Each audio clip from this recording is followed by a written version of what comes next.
स्वागत है। आज हम मौजूद है सालेकसा तालुका के अंतर्गत आने वाले एक छोटे से ग्राम एक पिपरिया में। आज हम यहाँ पे क्यों आए हैं और क्या विशेष ग्राउंड रिपोर्ट कवर करने हैं दर्शकों, आपको रूबरू करने का प्रयास करते हैं। या हम एक ऐसे शख्स से मिलने आ रहे हैं और एक ऐसे शख्स की एक ऐसी कहानी आज आपको दिखाने वाले हैं कि उनके साथ आखिर हुआ क्या है और इस ग्राम पिपरिया में उन्होंने विकासात्मक कामों के लिए क्या क्या चीजों का बलिदान दिया है और इस बलिदान देते हुए उनको किन किन समस्याओं का सामना करना पड़ रहा है। आइए दर्शकों, ठीक आज हम इस पिपरिया ग्राम की एक स्पेशल ग्राउंड रिपोर्ट कवर करने आए हैं और मुलाकात करते हैं उसी शख्स के साथ जिनकी आज इंटरव्यू लेने के लिए हम यहाँ पे पहुंचे हुए हैं। और क्या एक बहुत एक सनसनी रिपोर्ट और एक सनसनीखेज खबर आपके सामने आज प्रेषित होने वाली है। बने रहिए दर्शकों हमारे चैनल के साथ। देखिए दर्शकों, आज हम मौजूद हैं ग्राम पिपरिया में, यहाँ के उप सरपंच साहब इनके साथ बने हुए हैं और आज यहाँ की क्या एक सनसनीखेज जैसी ग्राउंड रिपोर्ट कवर करने दर्शकों आपको रूबरू करने का प्रयास करते हैं। नमस्ते जी, आप अपना परिचय हमारे दर्शकों को दीजिए कि आप इस ग्राम पिपरिया के उप सरपंच है, हमने आपको बताया है और इसके बावजूद भी हम यहाँ पे जो ग्राउंड रिपोर्ट कवर करने के लिए आए हैं इसके बारे में तो दर्शकों को अभी रूबरू करेंगे ही। तभी तक बने रहिए दर्शकों कि आज की क्या सनसनीखेज हमारे चैनल पे रिपोर्ट कवर होने जा रही है, इसके लिए आप तुरंत बने रहिए। हम इनसे बात करते हैं। नमस्ते सर, आप अपना सबसे पहले हमारे दर्शकों को नाम बताइए। नमस्कार। सबसे पहले उन महान आत्माओं को मेरा सत नमन जिन्होंने हमें यहाँ तक पहुँचाने के लिए अपना सर्वस्व का बलिदान दिया। साथियों, मेरा नाम गुनाराम बुधराम जी मेहर, उप सरपंच ग्राम पंचायत पिपरिया, तालुका सालेकसा, जिला गोंदिया। धन्यवाद, आप अपने परिचय दिए।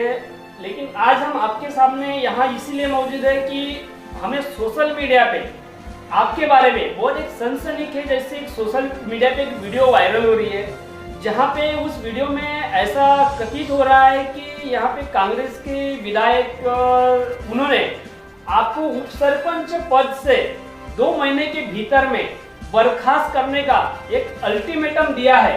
तो ऐसा आपने कौन सा गुनाह किया है और ऐसी आपकी उनके हाथ में क्या बात हुई है कि आपको 2 महीने के भीतर में उप सरपंच पद और ग्राम पंचायत सदस्य पद से बर्खास्त करने का एक अल्टीमेटम सोशल मीडिया पे एक वीडियो वायरल हो रही है और ऐसी जानकारी हमें सूत्रों के हवाले ही प्राप्त हुई है।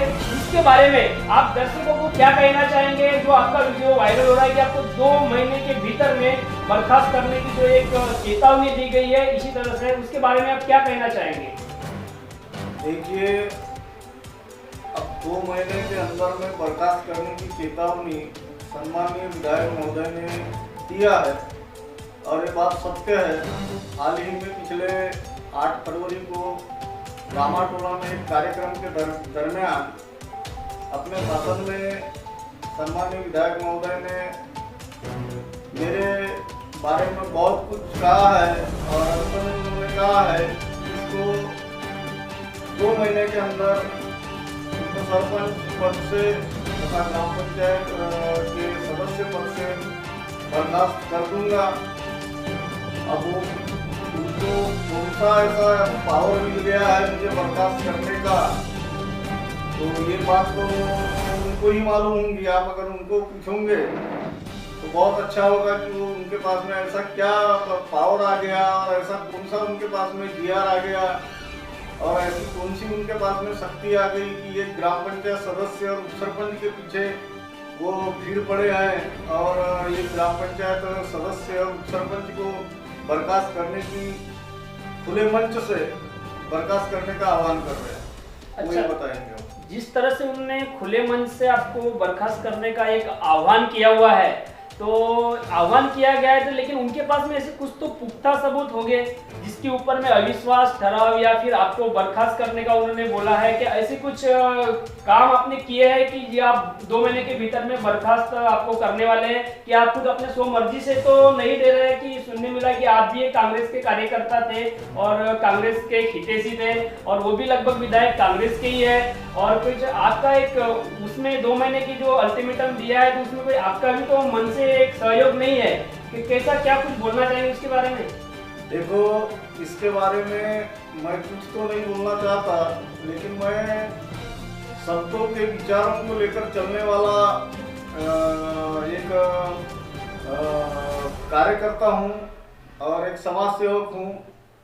तो संत कबीरदास जी ने एक अच्छे अपने एक दोहे के माध्यम से समाज को प्रबोधित किया है, जैसा कि कासा तो बाजत नहीं और पीतल की झनकार और ज्ञानी तो बोलत नहीं और बड़बड़ करे गवार। अब इस संबंध में जो कबीरदास जी ने जो बोला है उसमें दूसरी बात और बोला है कि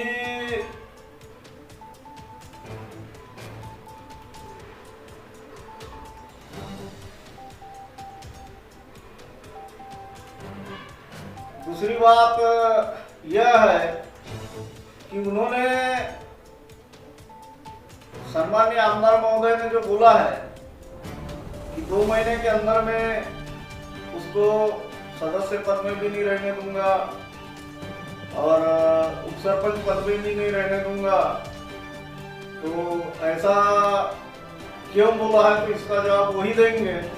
लेकिन मैं आपको बताना चाहता हूं कि मैं इसके पूर्व कांग्रेस का एक कर्तव्यनिष्ठ कार्यकर्ता के रूप में क्षेत्र में काम करता रहा।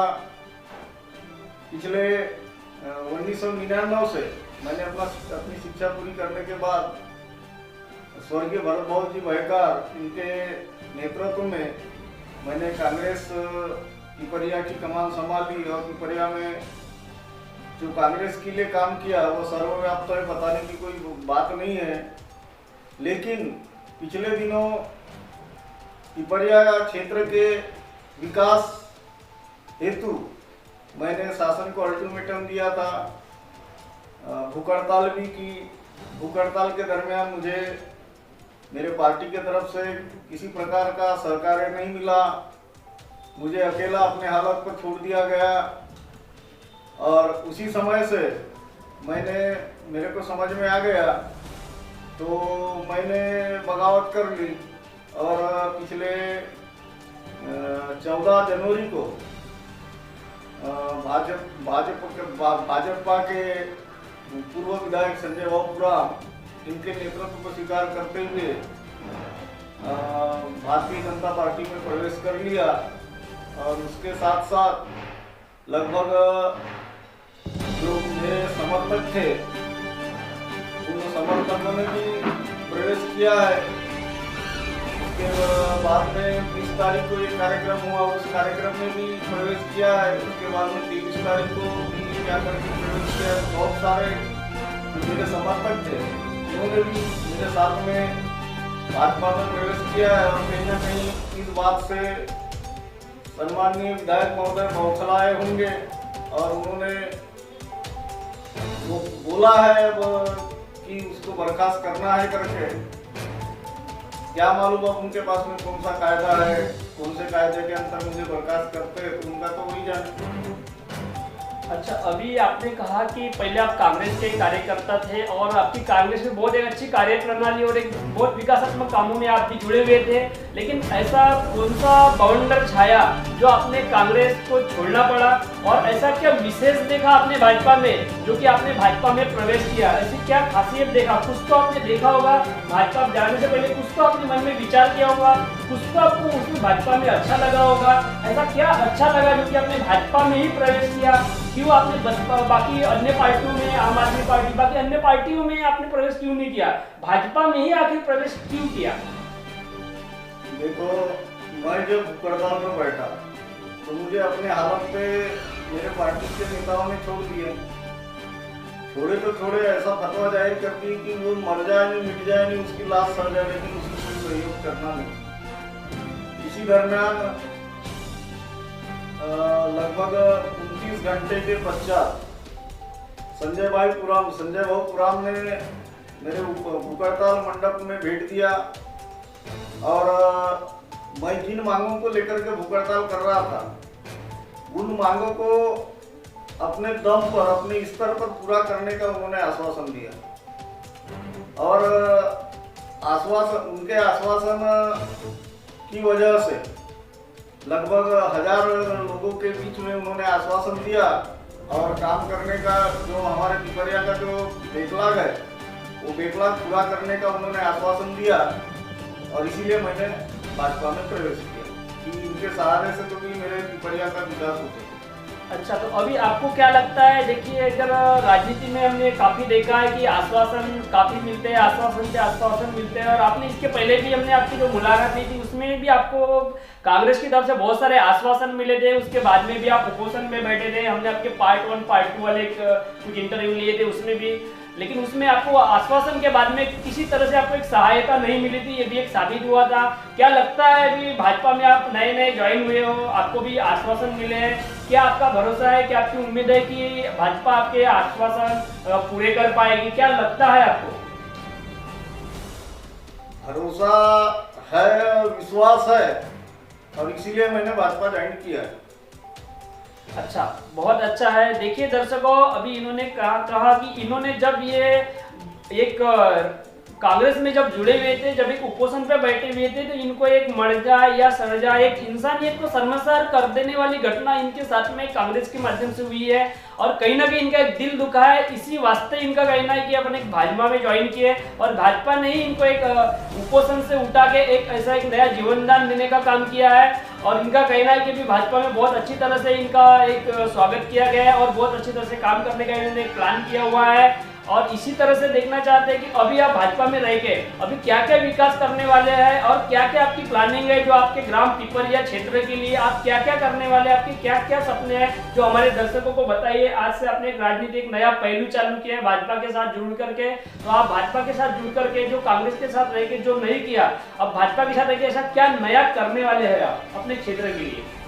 देखिए, मेरा शुरू से ही जो मोटो रहा है उसमें पिपरिया में प्राथमिक स्वास्थ्य केंद्र, ये पहला मेरा मुद्दा है। दूसरा, पिपरिया में सिंचाई के पुख्ते संसाधन उपलब्ध कराना। उसी प्रकार पिपरिया में जो रोड रास्ते हैं उनकी हालत एकदम खराब है, उन रोड रास्तों का नवीनीकरण करना। उसी प्रकार पिपरिया और पांडरी दोनों ग्राम पंचायत के बीच में एक अधूरा काशी नाला प्रकल्प है, उस काशी नाले प्रकल्प को के कार्य को पूर्ण करना।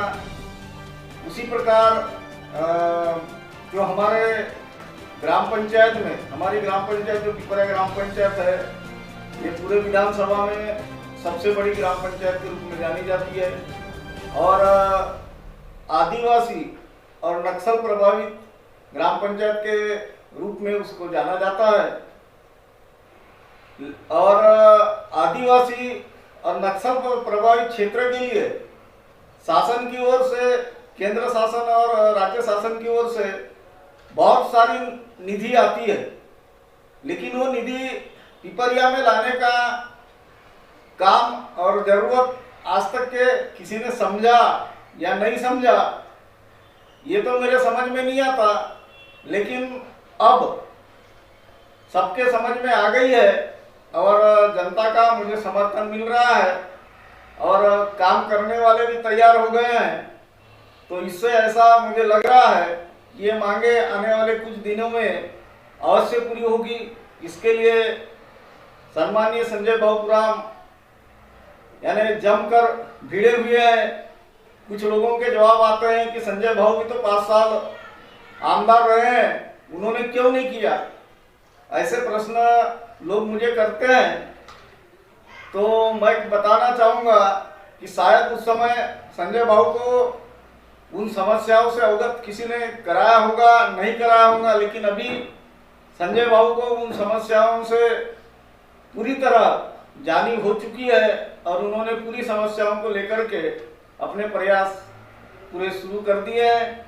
और मैं सम्माननीय सहसराम भाऊ कोरोटे जी को बताना चाहता हूं इस चैनल के माध्यम से कि मेरे जैसे एक छोटे से आदमी के पीछे न भिड़ते हुए उन्होंने जो विधायक बनने के पूर्व पिपरिया वासियों के साथ में जो वादा किया है, उस वादों को पूरा करने में अपना समय व्यतीत करें, उनके पीछे जमकर भिड़े, ताकि उनके हाथ से पिपरिया का कुछ उद्धार हो सके।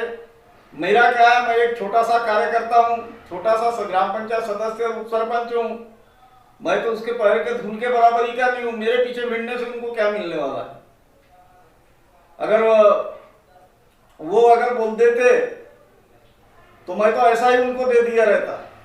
मेरे पीछे भिड़ने की कोई गरज ही नहीं थी, और मेरे को राजनीति से कोई मतलब ही नहीं है। मैं सिर्फ पिपरिया क्षेत्र के विकास के लिए मैं इस क्षेत्र में आया हूँ, क्योंकि पिपरिया क्षेत्र में इतनी सारी समस्या है कि उन समस्याओं को देख करके आदमी को खुद शर्म लगती है। क्योंकि बाहर के लोग जो आते हैं, और बाहर के लोग आकर के जब यहाँ के रोड रास्तों का, यहाँ की शैक्षणिक संस्थाओं को और यहाँ के स्वास्थ्य सेवाओं को जब देखते हैं तो लोग मजाक उड़ाते हैं।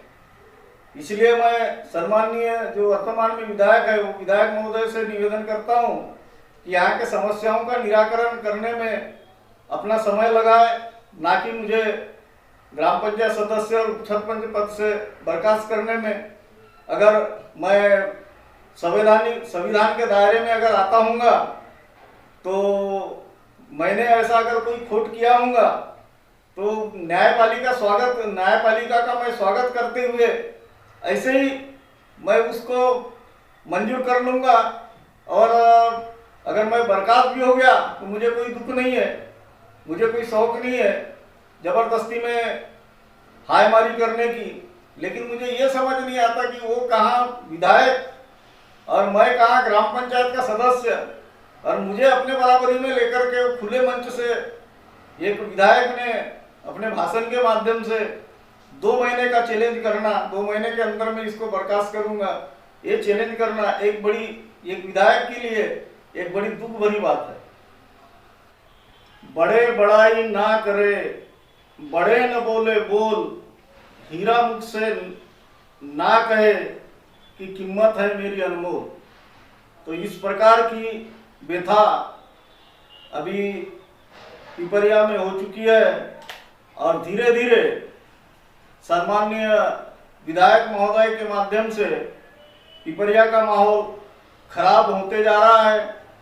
पहले उनके कुछ चमचों ने मुझे मर्डर करने की धमकियां दी, उसके बाद में और मारपीट करने की धमकी दी, देख लेने की धमकी दी, और अब अंतिम में हमारे जो वर्तमान विधायक है, इन्होंने सीधा ग्राम पंचायत सदस्य पद से और उप सरपंच पद से बर्खास्त करने की धमकी दे दी। तो ये धमकी तो सार्वजनिक मंच से दी थी। अब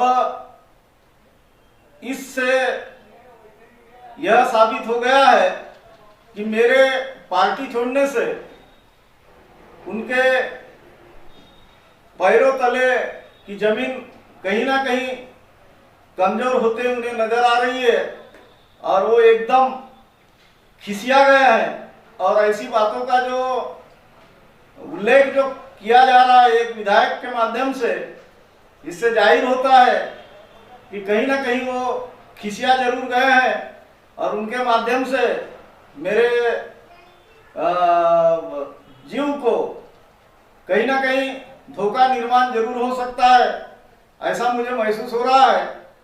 तो अभी तक के मैंने इस बात को अपने पास में जो मेरे को जो धमकी भरे जो फोन वगैरह आए हैं, इस बात को सुरक्षित रखा हूँ, और सारे जो पुख्ता सबूत है, ये सबूत कहीं कहीं वायरल भी हो गए हैं, और इसीलिए ज़्यादा कुछ नहीं जम पाया।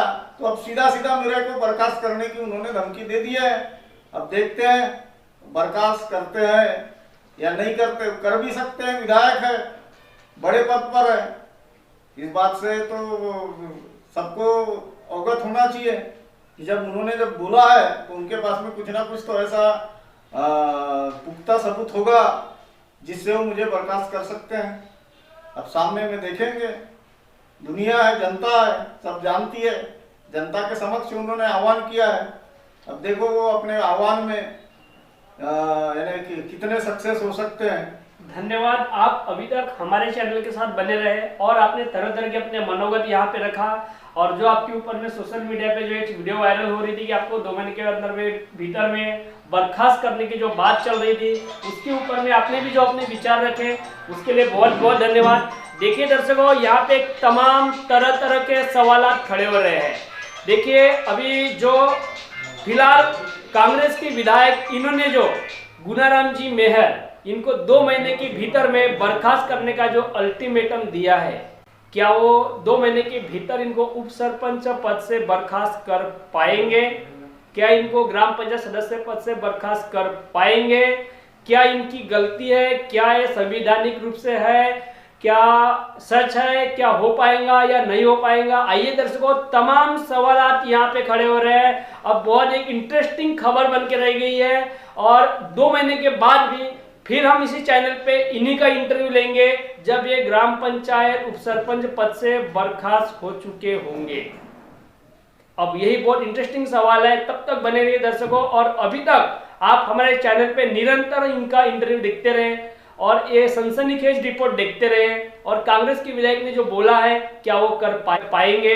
इसी तरह की तमाम सवालात, और जिस तरह से गुनाराम जी मेहर यह कांग्रेस छोड़ के भाजपा में प्रवेश किए हैं, क्या ये भी भाजपा में प्रवेश करने के बाद अपने क्षेत्र के लिए अब क्या क्या एक विशेष योगदान करने वाले हैं और क्या अपने क्षेत्र की उन्नति करने वाले हैं, ये भी आपको दिखाने का प्रयास करेंगे। अभी तक दर्शकों, हमारे चैनल पे आपका बने रहने के लिए दिल से धन्यवाद। इसी तरह की ग्राउंड रिपोर्ट, स्पेशल रिपोर्ट हमारे चैनल पे नित्य देखने के लिए हमारे चैनल को लाइक और सब्सक्राइब कर बेल बटन जरूर दबाएं। जय हिंद, जय भारत।